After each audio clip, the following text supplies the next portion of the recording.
English podcast. 7 things to tell yourself every morning. Let's start with what actually happens when you wake up. Before your feet hit the floor, before you check your phone, before you brush your teeth, your mind starts talking. It says, "What do I have to do today? Did I reply to that? I shouldn't have said that yesterday. This is going to be stressful. I'm already behind." Before your feet hit the floor, your brain had already pulled up yesterday's unfinished argument. The bill you haven't paid, the thing your boss said, the weight you haven't lost, the text you're dreading, that low-grade anxiety that just lives in your chest now. And here's what's terrifying about this. You didn't choose a single one of those thoughts. They chose you. Your mind hijacked the most neurologically valuable minutes of your entire day and used them to rehearse your fears. Most people don't wake up and create their day. They wake up and inherit their anxiety. And the problem isn't that your mind speaks in the morning. The problem is that you let it speak unchecked. What you tell your mind in the first minutes of your day sets the emotional direction of the next 16 hours. And that is not spiritual popularity. That's neurological fact. Most people think the morning is just the start of the day. It's not. The morning is the start of your operating system. What runs in those first minutes doesn't just affect your mood. It architecturally shapes how your brain will process every single event, conversation, and decision for the next 16 hours. And the worst part, you've been handing over the keys to this process every single day, to anxiety, to dread, to mental clutter you never asked for. Today, that stops.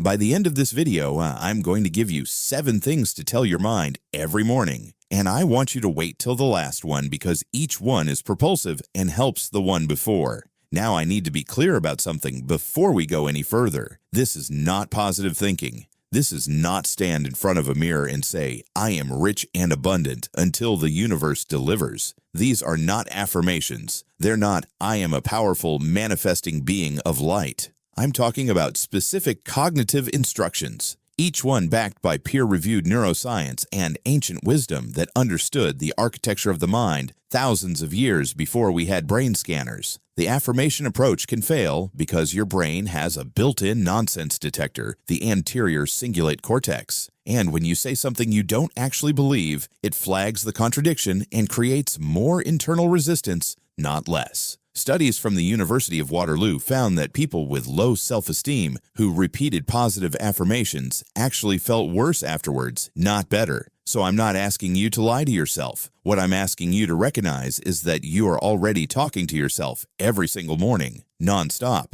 The question was never, should I talk to my own mind? You don't have a choice. Psychologists estimate that we have over 6,000 thoughts per day. And the vast majority of them are repetitive, automatic, and unchecked. You've been running a script every morning for years. You just never wrote it. Someone else did. Your fears, your past, your parents, your failures, your social media feed. All I'm saying is, if the conversation is already happening, if the monologue is already running, then you should probably be the one choosing the words. This isn't woo-woo. This is common sense combined with neuroscience. You're not adding something new. You're replacing something that was already there and doing it with precision instead of accident. But first, you need to understand why the morning matters this much, because once you understand the science and the ancient framework behind it, you'll never waste another morning again. In the Vedic tradition, one of the oldest continuous knowledge systems on the planet, there is a concept called Brahma Muhurta. It translates roughly to the Creator's hour.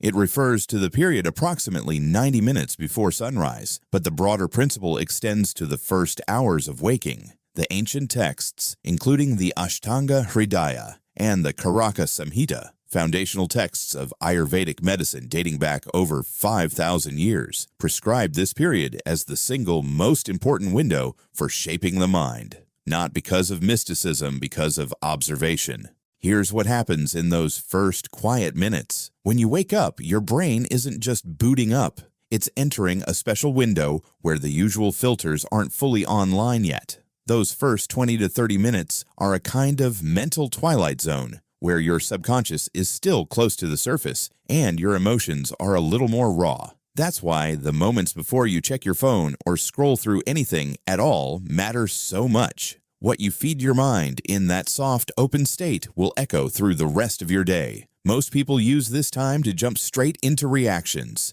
Emails, notifications, news, social media. In other words, they hand control of the day to other people's urgency, other people's agendas. By the time they even try to make a decision, the tone has already been set from the outside in, not the inside out. But there's a different way to use that window. You don't have to follow the noise. You can choose to step in first, not by trying to force positive energy, not by fake "I'm great" affirmations, but by quietly deciding, today, I'm steering my mind, not letting it steer me.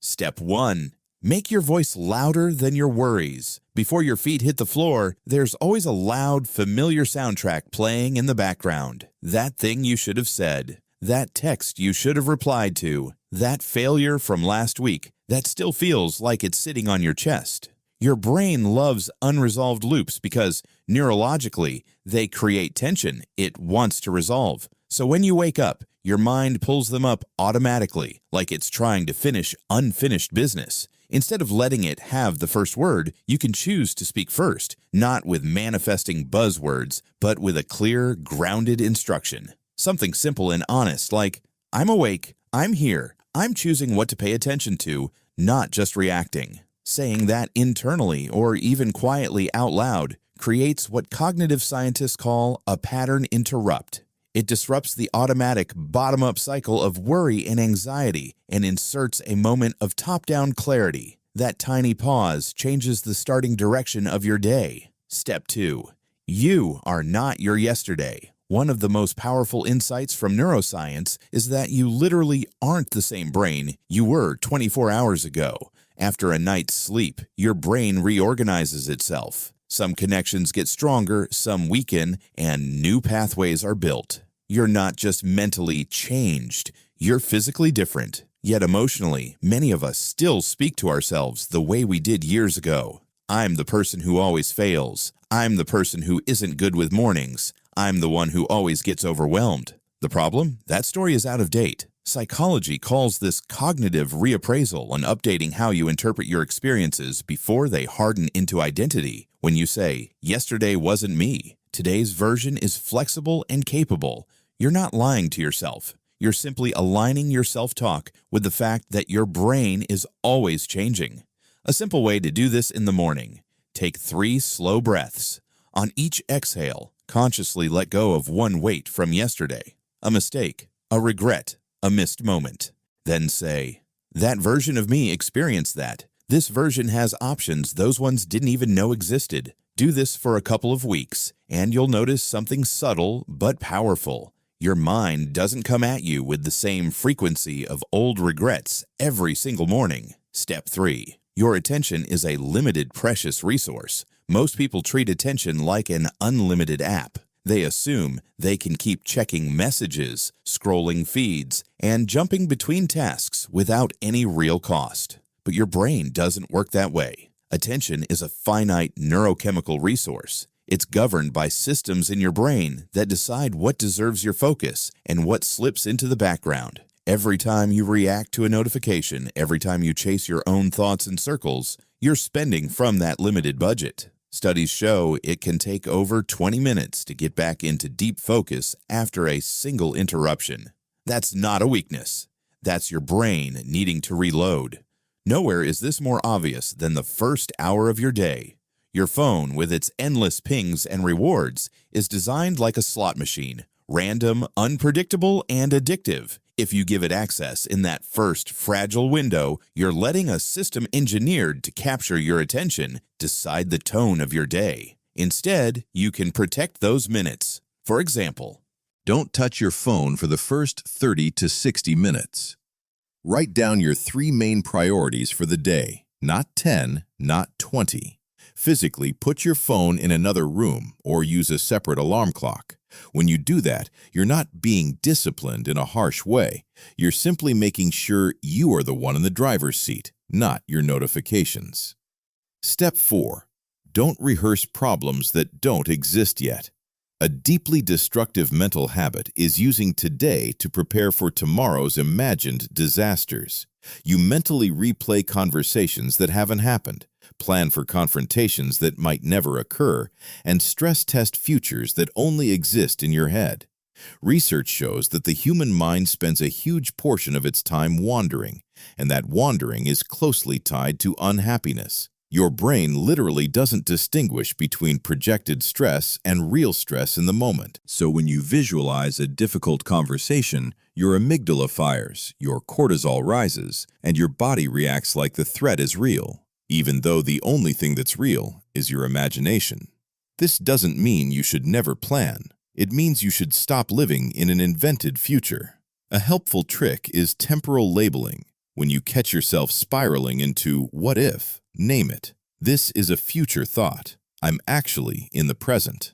You're not suppressing the thought. You're simply tagging it for your brain so it can stop treating it like an emergency. Over time, this alone changes how much of your day you spend in unnecessary stress. Step 5. Your body is part of your thinking, not just a vehicle. Many people treat the body like a taxi for the brain. Just get me to the meeting, the gym, the screen. But the reality is, your body is a massive data center, constantly feeding information to your mind. Your gut, for example, contains something like 500 million neurons and produces a huge portion of your serotonin and dopamine. The vagus nerve carries more information from body to brain than the other way around, which means what you feel in your body is not just an effect of your thoughts, it's part of how you think. Tight shoulders, shallow breathing, a knot in your stomach. These are not just background noise, they're signals your brain needs to function well. When you ignore them, you're basically cutting off your own feedback loop. A simple way to sync with your body in the morning: do a 1 to 2 minute body scan. Start from the top of your head and slowly move awareness down. Face, jaw, neck, shoulders, chest, stomach, hips, legs, feet. Notice where tension is, where it's relaxed, where it's numb. Don't fix anything, just acknowledge it. This builds what ancient traditions called embodied awareness. Instead of living only in your head, you reconnect with the physical ground floor of your experience. Over time, that simple body check becomes a way home whenever your mind starts spinning. Step 6. One meaningful move matters more than 100 tiny tasks. In modern life, there's a myth that busyness equals progress. You can reply to every email, attend every meeting, check every box, and still feel like your day slipped away. The truth is, your prefrontal cortex, the part that handles planning and complex decisions, is a slow, energy-expensive system. Every notification, every new urgent thing drags your brain toward the limbic urgency path instead of the intentional, important one. To fight that, many high performers use a simple rule: one main move per day. Ask yourself every morning, if I could only do one thing today, what would give me the most peace of mind when I look back? Write it down. Circle it. Protect at least 60 to 90 minutes for it. When you do that, the rest of the day starts to feel like support, not pressure. You're not chasing everything. You're leading from one solid decision. Step 7. Measure your day by who you are, not what you finish.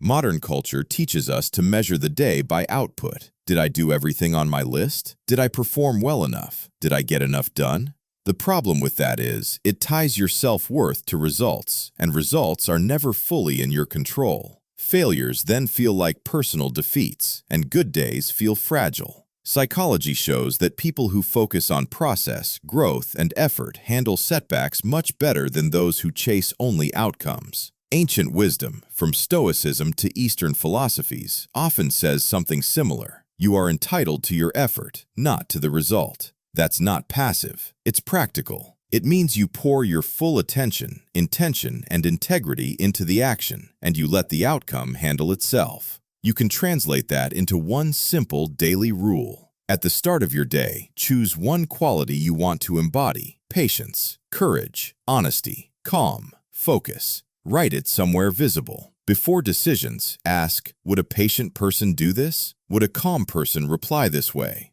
When you practice this consistently, the big question of the day stops being, did I finish enough? And starts being, who did I choose to be while I did it? Ending for your video.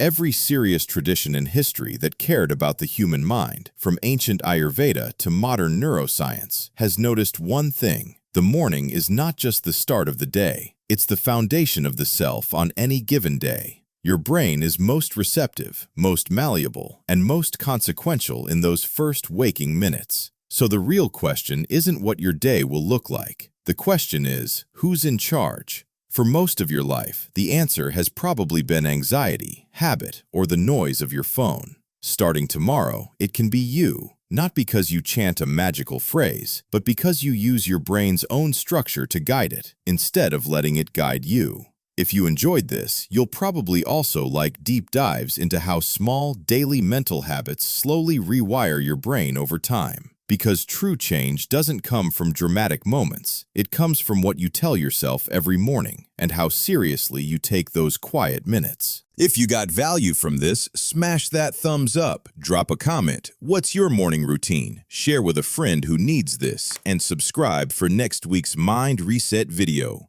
Where are you watching from? Let me know.